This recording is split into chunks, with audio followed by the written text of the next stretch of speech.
Hello all, we'll be waiting just a minute to let everybody get inside and then we'll start the webinar.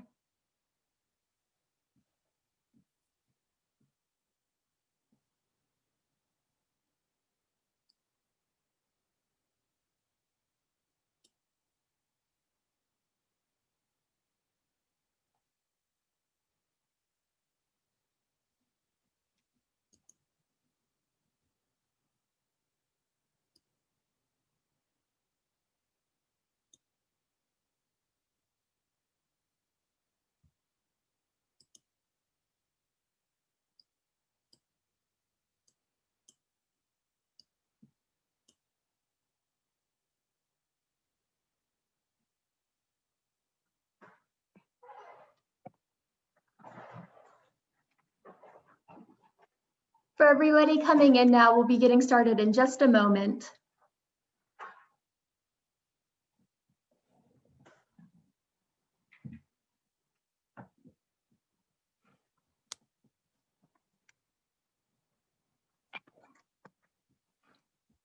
All right, hello and welcome to UNC's Clean Tech Corner webinar, Energy Policy to Power and Empower Low-Income Communities. We're so excited to have you here today, and we want to thank our speakers for taking the time out of your schedules to contribute to these important discussions. So feel free to utilize the Q&A form to ask questions of your own in the audience. First, we'd like for our speakers to each share with us your journey to being a leader in clean tech and energy policy and your current role. What does your company or organization do? Ethan, would you be able to start us off? There we are. Thank you, Jessica. Sure. I guess perfect place to start is with my time at UNC. I was a law student there for graduated 2018, and that really played a crucial role in where I am right now in my role in energy as a whole. I've always been very interested in environmental issues. Growing up, spending a lot of time up in the mountains of North Carolina, as well as down around outside of Charleston in particular at the beach, really kind of giving both a coastal plains and mountain love. And of course, I'm here in Charlotte, right in the middle in the Piedmont. But that was really turned to energy in the last semester of law school when I, for a class, effectively an advanced administrative law class, I looked at the community solar provision of HB 589, a bill that was passed in the fall of 2017.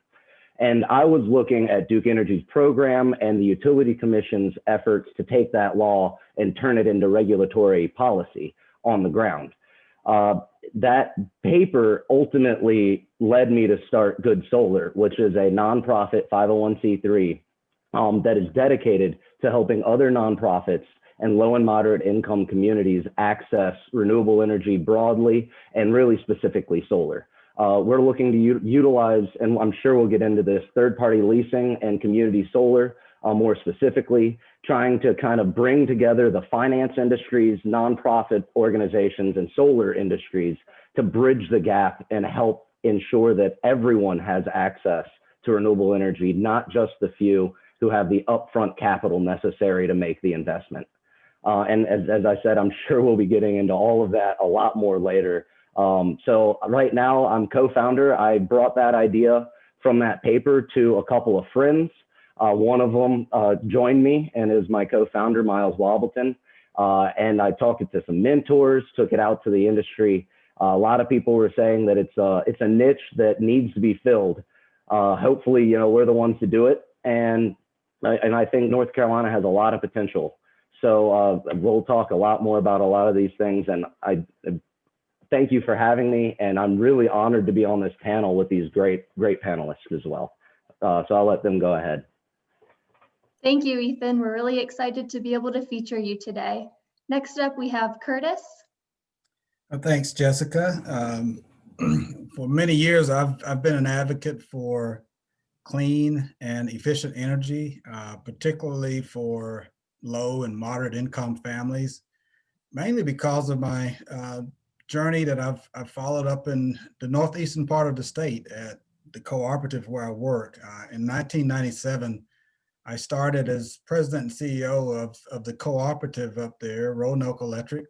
We've always, because of the socioeconomic conditions of the region, we've always advocated for our, what we call them member consumers, only using the energy they need.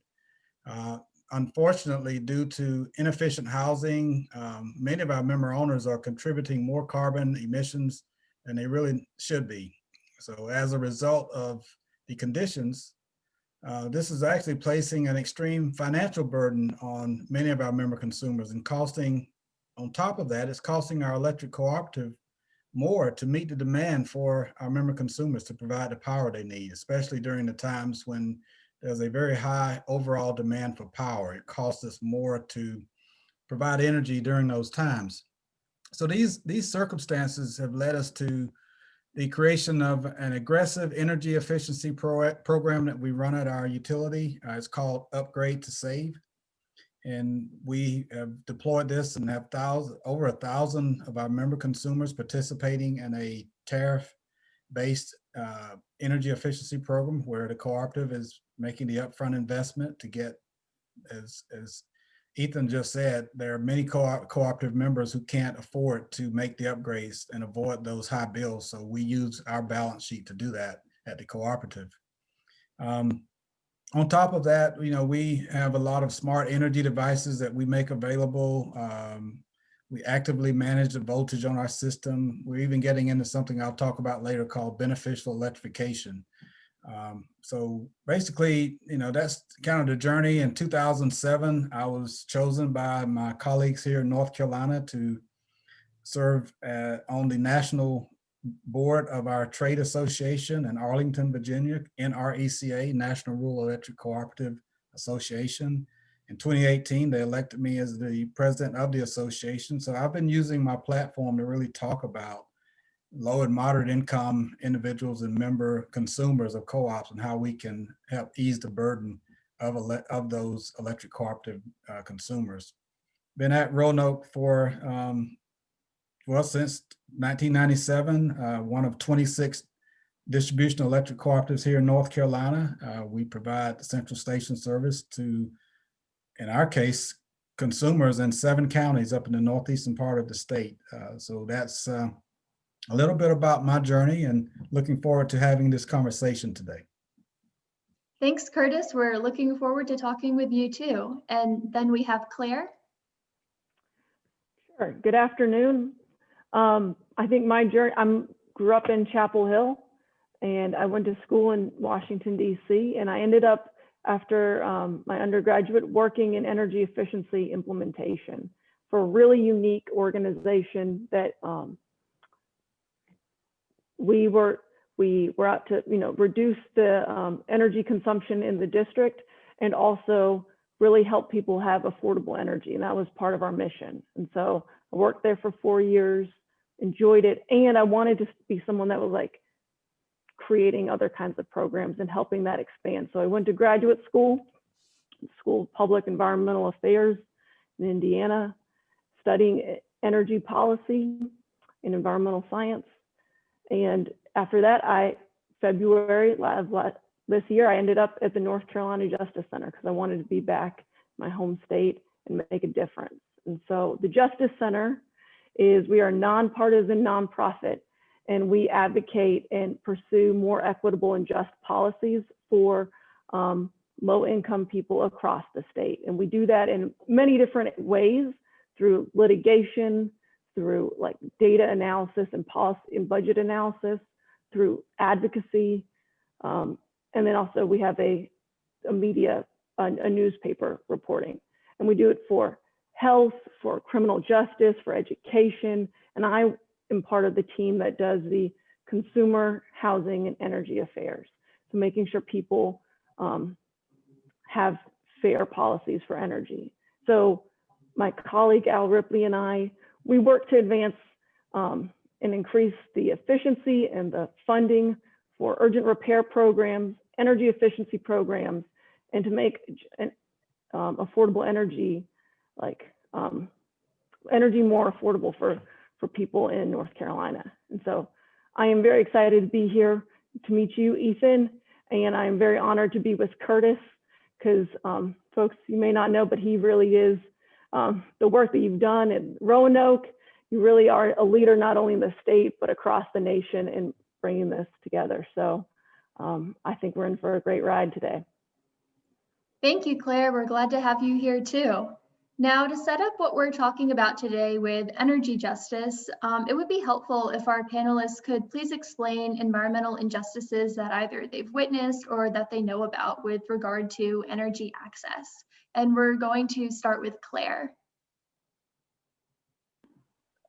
Sure. One of the issues, the main things that we are working on is ensuring people have their lights on and their water running during this pandemic. We helped, and so what is an example of an injustice I've witnessed is there was a moratorium on shutoffs that was in place. The governor's order covered everyone until the end of July, and that expired. And so I've been on the phone with folks, and there was a woman today I was talking with. The issue is folks, they didn't create this pandemic or the economic downturn that has been a result of it for us to be safe. Yet they don't have the money to afford the essential services, and being in our homes is critical. So family I talked to today, their job was cut drastically over the summer and in the spring. And even though they have a job now, they have to pay $150 in addition to their $200 electric bill. And they are at risk of having their lights cut off, and they are trying to balance paying their utility service and their rent, and are at risk of eviction. And so we think, one, under any circumstance, people have a right to have the resources they need to be productive and thrive. And especially during a health emergency where we are working from home, we need to wash warm water to wash our hands and stop the spread of this virus. It is essential to keep these going. And right now there's just a hodgepodge of policies. We haven't had a clear response that really is providing. And so there's hundreds of thousands of people at risk right now in this state. So I will say, and I want to take an opportunity. We do have a letter writing campaign. So to encourage policymakers to institute another moratorium for the people who are most vulnerable. We think that it could, there still needs to be funding to support people and to pay off some of these outstanding debts. And we want to make sure people are not being shut off during the winter, during a pandemic. So it's called Connected in Crisis NC. And I'm going to, if it's okay with you, Jessica, I will share the link, and I would encourage folks to sign it, get your friends to sign it, because the more people we can communicate that this is important, I think we have a chance of, this is something you can do to help other people out right now. So back to you. Thanks, Claire. It's good to be able to hear about these tangible actions that people can take. Next, yeah. Curtis, would you be able to talk about environmental injustices?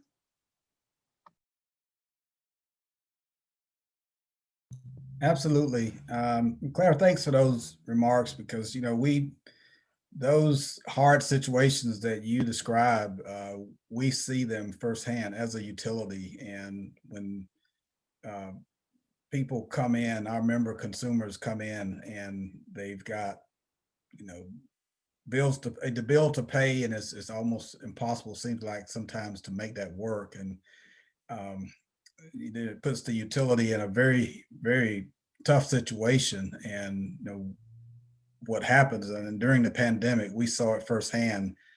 During the moratorium, we were just worrying, what are people going to do to catch up? At some point it has to happen. The utility can't write off the debt, and can there be policies put in place or support put in place to help do that, to help them get caught up? And some has come, but it's so limited, and everybody can't get everything they need. So we've been very intentional about telling our member consumers to come in, just give us your story. We'll set up some type of arrangement. But firsthand, I think that's the what some would call injustice, that's right in front of us with this pandemic right now. It's very much a misfortune due to the conditions and the economic status that a lot of our member consumers are already in. That's why we put preventative measures in place, like the Upgrade to Save program, to give our member consumers the ability to put measures in place so that under normal conditions, they don't have energy wasting out of the windows, out of the doors, and having inefficient appliances like heat pumps that they're using. We see people in our membership using space heaters. That's the worst thing you can do. It burns so much electricity. Even ovens are open just to stay warm. Those types of things really happen. And so what we as an electric cooperative have no profit motive at all. We operate basically as a not-for-profit. When we do make margins, we return those back to our member consumers so that we keep it right there within the community. But just to be specific about environmental injustice that I witnessed, it's been the things that we see on a day-to-day basis, not just during the pandemic, when the housing stock is not where it needs to be, and that causes inefficiency from a utility perspective, and folks using more current than they really have to. So we've stepped up and we make upfront investments. We, on average, will invest up to about $7,000 on average to help upgrade the homes of our member consumers so they can lower their energy consumption. And we do it in a way that it not only saves them money, but it saves the utility money. And we've set it up so that we can recoup those monies through the savings, through a tariff on the bill. Those are some things that we're able to do because we're a co-op. So I see it firsthand every day. Some of the things that Claire mentioned, and just the firsthand witnessing of how people are struggling. And we as electric cooperatives try to do our best to mitigate those situations and invest in those housing stocks that are causing those situations to take place. Thanks, Curtis. It's probably helpful for some of our audience members to understand that about a co-op. Next, Ethan. Yeah, thanks, both Curtis and Claire, highlighting the obvious current issues with COVID and the stoppage, and that it's not an easy solution that can just be written off for the benefit of the customers. It really is a complicated issue that requires more thorough policy and hopefully some help from the state or the feds in a substantive manner. I would say I kind of have a two-pronged answer a little bit for you. One a little bit more intangible, one a little more intangible. The reason why Good Solar really was founded was based on the kind of environmental inequality in the finance side of it, the capital side of renewable energy. Really just the basic idea that we are seeing a widening gap of income inequality in this country that I think many people on this call are probably intimately familiar with. And renewable energy, because of how it is financed, has thus far really only served to widen that gap and make it bigger and harder to bridge. And so really the idea of Good Solar and all of this work, and a lot of it is to try to use renewable energy instead of widening that gap to narrow that gap. And so the access to ownership is in its own way an environmental inequality, even if it's somewhat of an intangible. But to give you something a little bit more rooted on the ground, in some of the work that Good Solar's been doing, we've been talking with and targeting low-income communities and nonprofits that exist in these communities. And one thing that has just, it really stood out to me is the fact that a lot of times you're talking about where's the cheapest land, where's the best land place to put solar. And we time and again come to conversations regarding brownfields. And I think that really shows that when you're talking about high percentage minority areas, when you're talking about low income areas, you see by and large a disproportionate amount of pollution as well. And so, I mean, it's absolutely no coincidence that we're talking that brownfields tend to be as much of a conversation as we have, because that's the land around them. And solar, when in different ways, can be used on brownfields without necessarily disturbing the soil as much as other potential usage. So that's, I'd say, two different ways where we've seen it, both really in the capital markets where it's only exacerbated existing inequalities. But we've also really seen it just in the conversations in these communities where pollution is an ever-present theme, always there. I'm glad that you brought brownfields into the conversation. So the next question is, what is an example of successful energy policy that you've seen for empowering lower income communities? And what types of technology or policy strategies are essential for reaching communities in need? We're going to start with Curtis this time.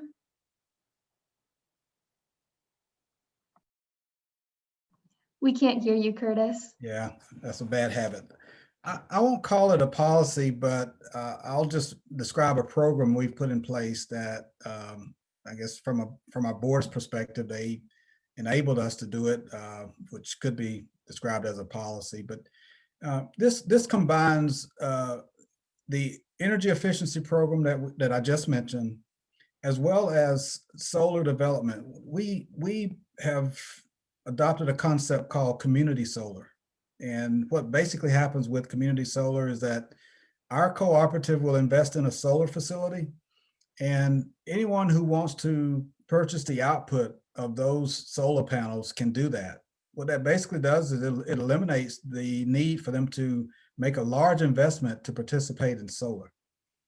Now, we've used our community solar project to work in collaboration with philanthropic organizations who are also concerned about the energy burden that I just described. So what we've done is basically work with three programs: the energy efficiency program, our community solar project, and the third one is a sustainable forestry and land retention program, where we're targeting African-American landowners to use their land, which has gone pretty much with the absence of the small farm. There's very little utilization of the small lots. So we've targeted them to locate those solar facilities. We've got 4 that are located on land owned by African-American landowners, and the philanthropic community can purchase the output, help us purchase the output that will be used to do really retrofits, energy efficiency upgrades on some of those low and moderate income families that are having those energy burdens. So you've got a lot going on there, but it's really where you start leveraging and collaborating with others. And I think that's, to me, the best policy is when you can open up opportunities and find other organizations who have like interests as we do as a utility, and make all of these things work together for the benefit of not only the members, but the community as a whole. Good points, thank you. Then we'll have Claire. Well, I will continue the theme of like working together, because I think one of the things that the Justice Center is involved with is a partnership with organizations in Orange County, where UNC is, and also in Chatham County. It's a pilot program, and we are working to streamline the process between urgent repair, weather, energy efficiency, and like weatherization, and then aging in place. So there are people who are qualified for these different programs, and there's multiple organizations that serve and have funding to meet specific needs. And some of the people, they realized that there's a real burden on the resident to access those, because there's different wait lists, there's different criteria. You would have multiple people coming out to your house and checking in. And so this program there's a uniform application. There's one person that goes out and does an assessment with an eye to all those different services that are available. They create that assessment, put it in the database, and then every month, the 6 organizations sit down and look through all the clients and see how they can serve them best. And then what money, when so things can be lined up, and it really creates it's more accessible for somebody. And I don't know about you, but ever like scheduling an appointment, it reduces the transactions that someone has to go through, especially if they're elderly or they're working off hours. Like those things really make a difference, like having to be home for somebody, and we're reducing that. And so that, I would say, that is a way to, there are many different policies that are, so that is a way that we're making it more accessible, and we have a opportunity to expand it into Durham and Raleigh and some other places, and hopefully other states as well, because I think that this approach is really helpful for all these organizations trying to do good, but also like it's overcoming that process barrier. The other policy, and we support a low income tariff, like especially for like Duke Energy investor owned utilities in North Carolina. We don't think that people who are making, you know, under $30,000 a year should be paying the same amount as everyone else. It's essentially like a regressive amount. Is not accessible at the current level, especially when this transition to a cleaner energy grid may mean that some power plants we need to turn off, but still have to keep paying them for it. There may be a time where the costs go up before we reach this lower cost renewable energy future. And we don't think that those who are already struggling, who are most vulnerable, should have to bear that cost. And so there are a couple of different approaches, but fundamentally, I mean, we think that that is a key policy to help move this transition forward and reduce burden. And then do I have time for one? I had a like heat pump water heaters.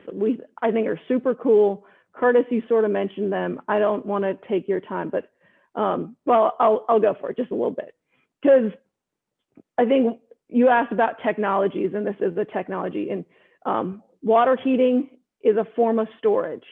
So in a renewable future, you need to be able to capture and store energy more. So you have batteries, but there's also like thermal storage, storing energy as heat, and we use it. So it's any water heater, demand management of your water heaters is a great technology and can help. And a heat pump water heater, instead of the electricity going into the water, that electricity is pulling energy from the outside air or from other water, and dumping it into your tank, so that you can have efficiencies that are greater than one. Usually, like theoretically, you can't ever have like more efficient, but you are allowed to, so it's like 2 to 3 times. So 1 unit of energy in, you get 2 or 3 units of energy for heating your water. So it's very efficient. And there's opportunities in Duke Energy as they're transitioning. The winter time in the morning is the highest use of energy at any time. It's the peak of the system. And there is a way to install en masse heat pump water heaters, heat up the water at 2 or 3 a.m., store it so that that water is ready to go, and you don't have to heat it when everyone wakes up and wants to take their shower. And so we are in conversations, and there is definitely an interest in this technology and deploying it so that, and making it affordable. We've looked at rental programs, other types of like midstream market incentive programs to spread it out. And I think that that is another way that, like, as a technology would be helpful for the system. That's awesome to hear what's up and coming. I do want to remind everybody to please send any questions that you have into the Q&A. And then we're up to Ethan. Yeah, so a couple of, I guess, policies that we've seen and been working with that have helped access some, at least for solar, for some low-income communities. One, to start, third-party leasing is one. Generally, it's where a entity comes in, just to perhaps use names. It's a little easier. Say Good Solar in a YMCA. So in this sort of situation, Good Solar would come in and finance the project itself on the YMCA's property, whether that's roof, adjacent land, however that may be. And what that project would then be run through their meter, and they would get credit on their bill, at least right now, through net metering. I say right now, there is a potential settlement from Duke Energy to change how net metering and rooftop solar is accounted for. That's probably at least a year or two out from actually becoming regulation or law, probably. And anything that currently gets built, I would imagine, would be grandfathered in. But of course, don't want to say anything, and then you never know. But generally, right now, it's net metering, which means that they get paid the avoided cost rate, or Duke Energy's avoided cost rate, and then pay Duke Energy for the electricity that they use at the retail rate, which is set a bit higher. So there's a savings that they will see on their bill each month. We can reasonably expect, we can reasonably figure out what that savings will be. And because in North Carolina, you can't set a lease payment to the actual utility savings, that's illegal under utility laws, we will set that payment just under what the expected savings is. And so that way we ensure that it's cash flow positive, in this case for the YMCA, from day one. The idea is that that might extend how long the financial, how long it takes to effectively go in the black, from maybe 6, 7, 8 years to maybe 10. But once you get to, or once Good Solar has recapped its financial input, then we would flip that project to the YMCA for ownership and to have, and you expect these projects to last 25 to 30 years generally. So that's one way that third-party leasing can help these organizations get access to energy and eventually get ownership of the project itself.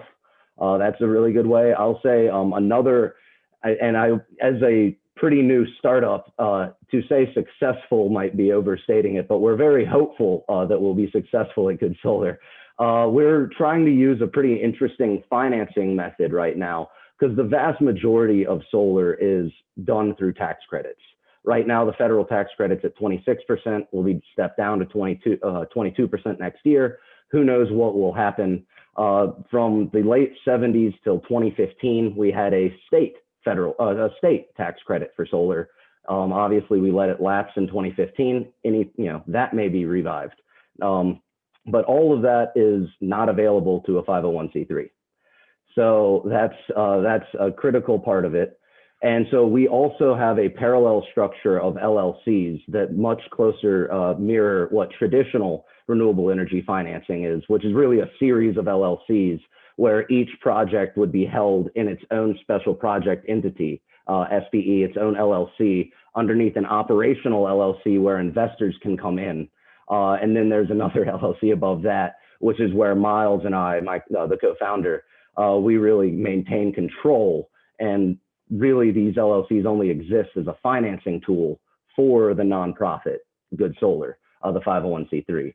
So I kind of will jokingly refer to it as the kitchen sink approach to financing, because through these, we can pull in any number of different potential pools, from opportunity zone funds to impact investors, to, of course, the tax equity investors, all through the LLC side. You can also go through the 501c3 and go for federal grants from FEMA, go from large foundations like the Golden Leaf Foundation here in North Carolina that was founded to help transition rural tobacco farmers, and has since moved on to other projects. There's also like the Appalachian Regional Commission, I believe, is another one, which was set up to really help try to transition, in many cases, fossil fuels workers to new and burgeoning industries throughout Appalachia. I believe that was really invigorated under the Obama presidency. So there's any number of different potential places to pull in. Of course, then you have just high net wealth individuals. And so, with how we work is, to kind of tag on what Chris and Claire are saying, it's all about partnership. It's all about partnership. And working in communities is about finding leaders in the communities to work with. And that's so important. And so that's where, a lot of our conversations start that entry point with somebody who's interested, somebody who's not necessarily, they like the idea of solar, they know it's out there, they know the costs are coming down, but they don't know what that means for their organization, but they want to. And so that's where we're having a lot of conversations. And I think, the interest and the awareness is really getting a lot of traction and a lot of play. And I don't think that can be undersold, because I think awareness in particular is a key aspect to, not just of solar generally, but of what solar can mean from a jobs perspective, from an economic perspective. I also serve as a Southeast chapter director for an organization called Environmental Entrepreneurs, E2 for short. They just released a big clean energy jobs report. And if I remember right, looking at it, in solar jobs, 55% of solar installers are white, and only 6% are Black, compared to obviously a much, much higher percentage nationally. So that is just something that we can change and we should change. And of course, it starts with awareness, but then it goes on to things like going to HBCUs and community colleges and having programs that directly tie into jobs, whether that's energy efficiency, solar, wind, et cetera. That's getting people into these industries is going to be essential in the future to really ensure that the benefits are equitably shared. This somewhat leads us into our next question, which is, how do you involve people from the communities you work with to ensure that you're appropriately meeting their needs? And we're starting with Curtis. Yes, Jessica, we call that engagement within our cooperative. And I'll share a few examples of how we have engaged with our member consumers. Claire mentioned about what we call the low duration curve, and that basically is the times of the 24-hour day in which people use the most energy. And she's correct. In many cases, the early morning hours is one of those peak periods where everybody's using electric power. So what we've done is we put a number of engagement programs in place that can allow our members to help us reduce that cost, because during that morning period, especially when it's very cold, the utility in some cases has to go out and purchase very expensive power to meet the demand. It's all about supply and demand. And to the extent that we can put those devices like those water heaters, and in our case, we have the ability to work with our member consumers to, using a Wi-Fi based controller, determine when that water heater element comes on. That same technology can be used for thermostats to keep the thermostats from coming on when the demand for electricity is the highest. But the consumer has to agree to that. So we have the ability to, using Wi-Fi, internet, to work with our members who will agree to allow us to control those devices and keep from reaching those peak consumption areas. And that's a voluntary program that the member owners or member consumers can participate in. So we have probably 2,000 of those devices, over 2,000 of those devices in the field, because we've convinced and basically share with our members, if you work with us, we can help reduce our costs, which really, because we're not-for-profit businesses, we can maintain the cost of power that we provide to you. So another example is time of use rates. There are certain times of the day when we can afford to, as Clara mentioned also, we can sell power at a much reduced rate. But we have to make sure that when folks sign up for those rates, we discourage them from using power when it's expensive, and we encourage them to use power when we have more than adequate supply, the time of day, time of use. So with some behavioral changes, especially, and we're getting more and more people to sign up for this because they're controlling their destiny, because we're selling electricity for half the rate during those times of the day when we have excess capacity.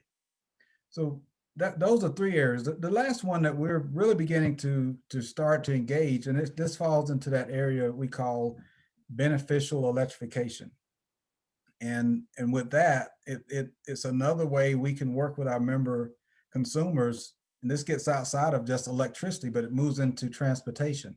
What beneficial electrification means is that if you look at all the fuel sources that are out there, which determine which is the most efficient. Is it electricity? Is it oil? Is it propane? Is it natural gas? In many cases, i.e. in the transportation era or arena, it's less expensive to drive an electric vehicle. And by driving an electric vehicle and engaging with the utility, you could set up times of the day when you can charge that electric vehicle when it's cheapest. Rather than plugging it in, if you own an electric vehicle, rather than coming home another time of the day when it's really expensive for power, is it from 4 to 7 o'clock at night. So to avoid the habit of coming home at 5:30 and plugging in, causing the need for electricity during that time of the day to be higher and more expensive, we can engage with our members to say, hey, let's just wait till 9 o'clock and allow us to control that charger that we provide. Actually, at Roanoke Electric, we provide those chargers to not come on until 9 o'clock. And you have 8 hours or 7 or 8 hours that you can charge when we don't have such a demand for power. So there's 4 ways right there that we can work with our member consumers to help them keep the rates low and then even save on their energy consumption. There are incentives that we put behind those. We actually give a monthly credit for anyone who will participate in our demand response program for the water heater controls and the smart thermostats. So those are some ways that we're deploying. Those are some things we're deploying to help the consumer engage with the utility so that we can all save money. Thank you. Engagement is critical, so it's good to hear about what you're doing. Next, we have Claire. Sure. Energy and like the energy system that we have built is really complicated. I mean, I've been doing this for a couple of years now, and I think everyone can, it's in some ways by design not accessible. You look at like the Utility Commission. So those are the people for utilities that are, they set the rates. And it's basically a legal proceeding with hundreds of pages and dockets, and the search function is just garbage. So what I want to say is like, it is very important to engage, and also it's very challenging. And I do not think that the Justice Center has this figured out fully. There's my colleague and I, so what do we do? I mean, one, with this letter writing campaign, there's an aspect where we have a share your story. And I've been following up with people. And it's like, if you are waiting and you're contacting your utility and you're on hold for an hour, I want to know that because I will call them. You know, if you are unable to get resources or you're stuck, I want to know that so we can amplify your voice and create a case for why we need this funding and these resources. And so a lot of our work is like, but we also don't represent people, at least in this area, we don't have the resources to represent everybody who is struggling. And so we have to connect with some people and do our best to advocate. And we have connections with the community action agencies, the organizations that administer and give out a lot of the aid that is available. And so we are in communication with them and talking with them to understand some of the barriers. And we're always, if we ever go and do a project or a specific city, we see there's an issue, how can we help you is the question, and how can we provide something to you? Because we don't want to be this like top-down approach. And there are times where it's like, this is the thing that we think is best. No one else in the room is thinking about affordability or equity. Like, we think this is what needs to be said. So it's a tough balance to have. And I'm glad to ask that. I'm glad you're having this forum so people can start thinking of how to integrate it into every part that you do, have an engagement. I will say, I think we're a nonprofit. I think some of the funders are starting to recognize the importance of engagement and are starting to pay more money to that. But previously it was very, like, you had a set of outcomes and that was it. You had to meet them or not.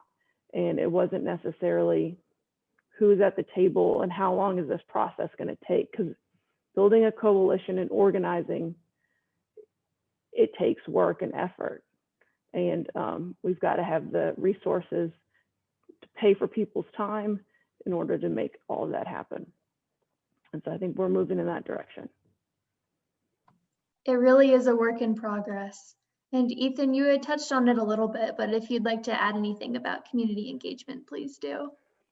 Sure. I mean, just, echoing Claire's point that energy policy and law sometimes feels intentionally dense and very difficult to access.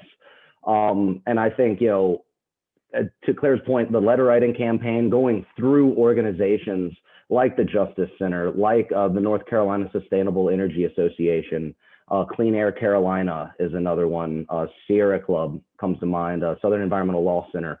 All of these regularly participate with the Utility Commission in very substantive ways.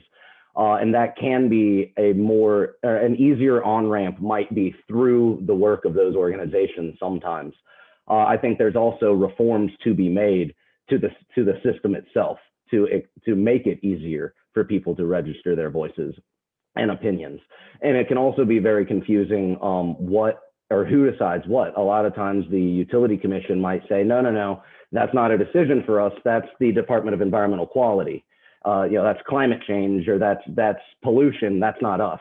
Even though that when you're talking about these concepts of least cost, which dominate the utility realm, true least cost should take societal impacts like pollution into effect, bar none. And so it can be very difficult. And the impact of participation can be huge. I know I touched a little bit specifically with Good Solar. We, as far as trying to reach these communities, the idea is to start with the organization and then go to larger outreach. Some of them we're having conversations with churches. Churches are inherently community-based organizations, which immediately give you an ability to disseminate the idea and build larger coalitions. We've seen some of that. The way that we personally are trying to design our community solar facilities is a little bit different than how we've seen other places. Again, as far as success, we're in the beginning stages on pilot projects right now. But generally, we're looking to have, we match the size of the project to the location. We're looking at two different organizations. One's outside of Graham, North Carolina, right in between Greensboro and Raleigh, where there's plenty of need. Another one's outside of Laurinburg, North Carolina, which there's not nearly as many people around there. And so that facility might not, we might scale that one down a little bit to suit the needs of the local area. The other idea is to have two different tiers of subscriptions. One is to have about 75% of it funded through a 15-year subscription model, where you're working with larger scale users like YMCAs, hospitals. We're still trying to target nonprofits there. Municipalities count as nonprofits. And so that would be most of it. They lock in the same rate for 15 years, where they see a lot of benefits once inflation and the cost of energy continue to rise. Come years 7, 8, 9, 10, 11, they're seeing a lot of savings. But we have the certainty to then bring down the financing to help subsidize the participation of low-income residents nearby. The other 25% would be an annual subscription really making sure that you're targeting renting populations along with homeowning populations. And we'd subsidize, as I mentioned, the participation of low-income residents. And so in order to get those sorts of community members, we would be leaning on the organizations that we are currently interacting with and the leaders within those organizations to help spread that word and interact with more people. So I do think there's a lot there. And one other thought, just as Curtis was talking about electrification and using cars, there's a role for cities to play too. Whether it's school buses or public infrastructure, they can use public busing in particular can be used as grid infrastructure and resiliency. The idea comes to mind, if you look at Robeson County and they turn all of their school buses into electric school buses, which is a lot of money in a poor county in North Carolina. But if they could do something like that, next time a hurricane comes through and floods Lumberton, the school buses could go to all of the local churches nearby. You hook up their batteries and you have emergency shelters everywhere. And so there's ways that we can be smart, and knowing that these things are coming down the pipeline, there's ways that we can be smart and start really engaging people now so that when things happen later, they know what the resources are or what resources are available to them. Thank you.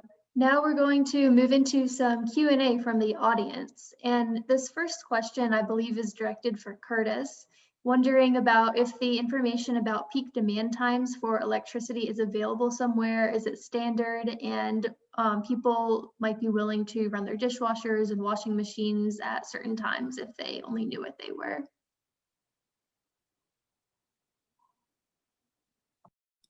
Yes, most utilities, like our utility, they do publish that, and you can find it on their website many times. And I would say the key to look for would be time of use rates.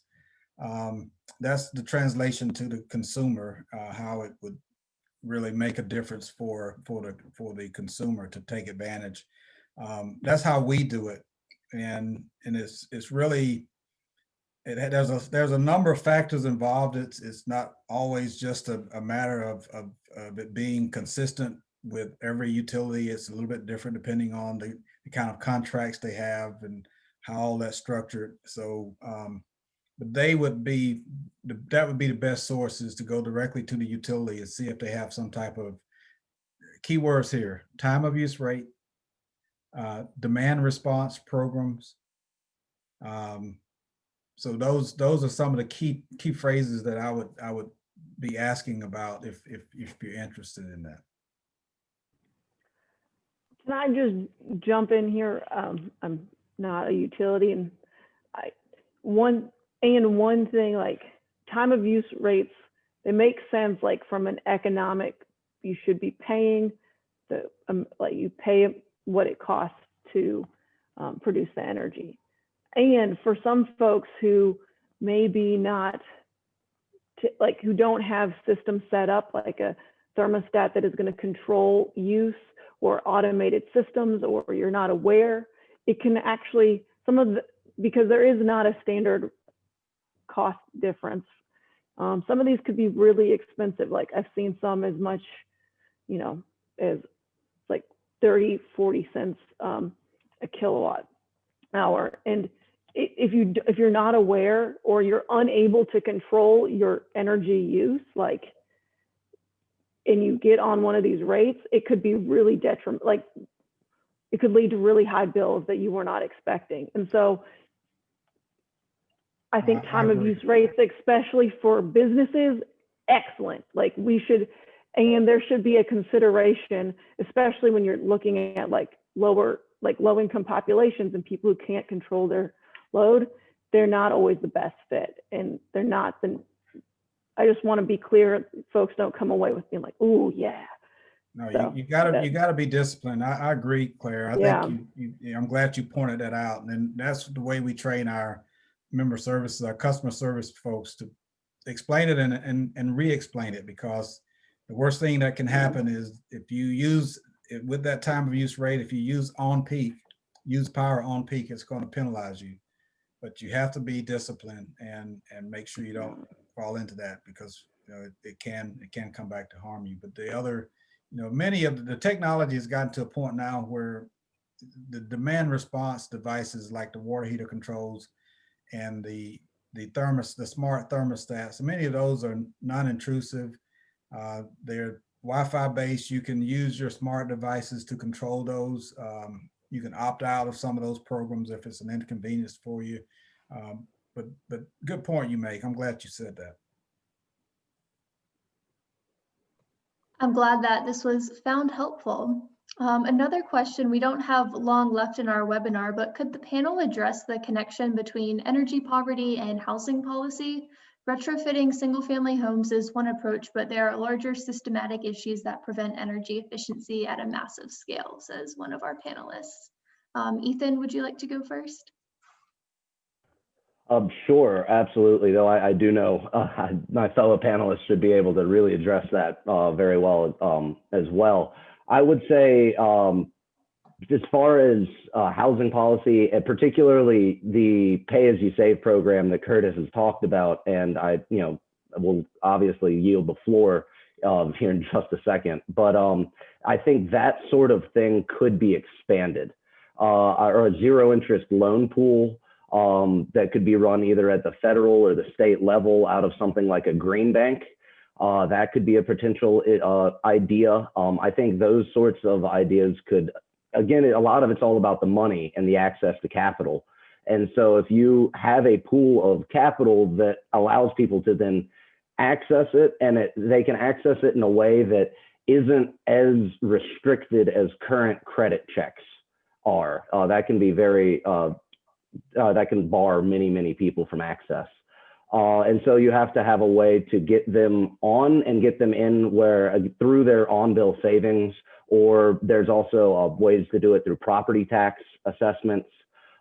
There's ways to get that money back in a zero interest sort of way through savings over time, and let people get, I think, get it faster into more communities. I think the USDA has a decent program on their rural weatherization program that really could be expanded upon in a much more comprehensive manner. So if it's okay, I mean, well, yep. Yeah. One, I think for just PACE, which is the property assessment that you mentioned, the reason there are some very restrictive language in there that we actually think it is too restrictive and is actually not a good finance mechanism. It leaves customers, if savings are not realized, they are left with all responsibility, and there's no way, they have to pay those loans first before they pay anything else. Like, that is why it exists, and it's actually not supportive. For commercial, it's a different thing, but for residential PACE, we think it's actually can be really harmful. And then for these tariffed on-bill programs, which the pay-as-you-save program is one of them, I think that they are excellent for people who don't have $10,000 sitting in the bank to make upgrades, but still are regular on their bills, can continue to make investments. And like, the issue where it does not serve is when when people have structural issues with their homes, which many low-income people do. Like, if your roof is rotting, no amount of energy efficiency investment is going to improve and you're going to be able to get you a payback, because it's going to cost too much money to have any efficiency upgrade. And that is the number one reason why someone can't participate in this tariffed on bill or like utility bill finance program. And so those programs, we should have more of them, and they actually don't meet the issue of, we have a housing stock issue especially for low income people, where, and that's where I think it comes down to funding for weatherization, money or funding for urgent repair, and making some of those other financing available and they're not going to be cost effective, but you're never going to make any difference in somebody in reduced energy load in the long run unless you make these investments up front. And Curtis, I'm really interested, since you administer this program, and I know you were working on those grants to do both repair and weatherization. I'm really interested in your perspective as well. Yeah, I think you both hit the nail on the head. The urgent repairs is something, and this is where we just recently begun working with the CAP agencies. You know, and those dollars can go so much further. If you've got cooperative members who are also being supported by a CAP agency doing urgent repairs, that's a perfect opportunity to combine those two together. So we've finally gotten to a point where we're doing that, thank goodness. And then if you bring in the other element in terms of figuring out how to mitigate those urgent repair needs, as we're doing with what we call the solar share program, that I mentioned earlier. That is because 1 out of every 2 that come to us is in that urgent repair category. 1 out of every 2. And we have sort of figured that out, but it's going to require a lot more work. And in some cases, it's almost impossible to fix. You can't fix it. The other thing I was going to mention, I know we're running out of time, is that, you know, the mobile home manufacturing standards, and this is probably a subject we could talk for days about, but I think some kind of standard around that, because where we're seeing most of the problems are with manufactured homes that are not heavily insulated, that are just losing energy like it's going out of style. So that's another area that I think there could be some policies around that could, because you think the cost of ownership is going to be less if you can get a less expensive new home, but your cost of ownership goes through the roof when that new home is not energy efficient. You get caught on the back end on the utility costs, electric costs, propane costs, whatever the case may be. If I may jump in, I had one more idea, and I'd be interested to hear my y'all's thoughts as well. That I think plays to this but it's energy adjacent at best, would be floodplain buyout programs. A lot of, and particularly repetitive flooding territories and properties, trying to, you know, that can be, people can get trapped in situations where they can't sell their land, and that it means that they can't move from land that continues to flood. And then the FEMA is on the hook to continually pay for those properties to get rebuilt, which is, you know, comes back to the taxpayers. Mecklenburg County and Charlotte in particular has a pretty successful program that has had some local, some semi-regional success, particularly instituting some green stormwater infrastructure in certain places and buying out, in particular, there's one place, the Doral Apartments, low-income apartment complex, that was one of those repeated flood territories, and the worst of that was bought out by the city. Though, as Claire mentioned, housing stock is a crucial issue in this, particularly for low-income people. And, you know, here in all the state's urban areas, that's a lot of it really is, you know, it's not great housing to begin with, and then there's just not nearly enough of it. Thank you all for sharing your perspectives on that. I want to respect your time, so I just have one more quick question. This is for Ethan. It was asked a little while ago, but has Good Solar considered a similar business model to address the capital costs of EVs for low-income families? So far, not really. That's a really interesting idea, I will say, and it's one definitely worth thought. You know, it is all about the upfront costs, just like everything else. I guess you could probably institute some sort of loan lease payment similar to a leased car. I'm not sure how you would estimate savings, perhaps, in order to try to make sure that you're not harming the homeowner, the customer at this point. Because, you know, of course, that's the end all point, is that you're trying to make it affordable for them. So you could probably find some sort of longer term lease arrangement, maybe run through a utility if you can find a way to make it a grid asset and recognize savings that way. So there's a lot. That's a really interesting question and definitely something, food for thought. Yeah. We're in the middle of a pilot right now, actually just starting a pilot where we're testing the viability of using that battery. Right now, the Nissan Leaf is the only bidirectional capable vehicle out there that can push energy back either to the building or to the grid. And that creates value. That battery becomes pretty valuable to the owner of that vehicle if they have a bidirectional charger at their home that can be used or called upon as an asset for the utility. And that's in the early stages, but that is something that's being looked at by, and we're actually looking at that ourselves. So you go back to that word engagement. That would be true engagement if we could help offset the cost of that electric vehicle by making that battery an asset on the system. Could I just read, Ken, your question again, and I realized we did not even just scratch the surface on how housing policy connects to energy poverty. But I want to give one example, which is around heat and the amount of heat in an environment. So the way that we have designed our cities and our towns and the amount of green space, there's been studies out there that show the connection between race, there is more green space and it's cooler in white areas than compared to African American neighborhoods. And the impact is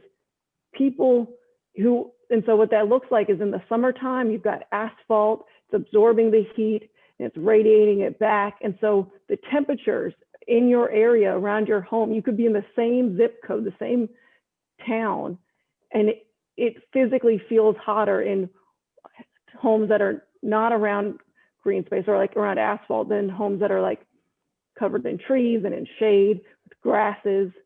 And that means that people have to pay more to run their air conditioning more often. They have higher energy bills because the way in which we've designed our spaces, discriminatory and racist policies from the past. And so, yes, they are massive systemic issues that are going on here. And one of the things that we have to continue to do as advocates and the people who are thinking about this is a lot of the work is in cost benefit tests, and you're looking at how much it is there. And there's these underlying assumptions that we have to keep bringing up and raising to make sure that we're not stepping over this past and perpetuating inequality that's already existing. Yeah, very helpful points. And thanks for pointing out that we haven't even scratched the surface on some things. Are there any final thoughts from any of you before we close? I'll just thank you for allowing me to participate. This has been great to converse with Ethan and Claire. It's a good conversation. As you can tell, this is a very deep conversation that could go on and on. There's a lot here, but I've enjoyed the time with you this afternoon and appreciate being a part of this discussion. Absolutely. I just echo that. Really enjoyed the conversation with both of you as well. And thank you, Jessica, for moderating us and putting this together. I know y'all have this whole series. And thank you for lifting this specific issue up. I think it's really going to be, knock on wood, no one knows what's going to happen in about a week. But if, certain things happen, we may have an opportunity for large scale conversations about energy policy. And we need to make sure that this conversation that we just had is a crucial component to the larger energy policy conversation that hopefully we're just about to start having. Sure, and I will say, I want to acknowledge everyone who's on the panelists, Curtis and Ethan and you, Jessica, for this great conversation. You're right, Curtis, we could just talk for a long time. And I want to acknowledge the participants and people who are here because it is 5:08 on a Tuesday afternoon and you've spent an hour listening and thinking about the way equity in energy policy. And I think all of us are here and we're working, and there is no set solution, and there never will be. But it's important that this is integrated in every aspect of the work that we do. And that's the only chance to really make a difference. So thank you for listening. And I encourage you to continue to integrate and expand on this and join us in this work. Thank you so much, Curtis, Claire, and Ethan, for talking with us today. And thank you so much for all of our attendees who have joined and sent in questions. All righty, thank you. Yeah. Bye-bye. Thanks, everyone.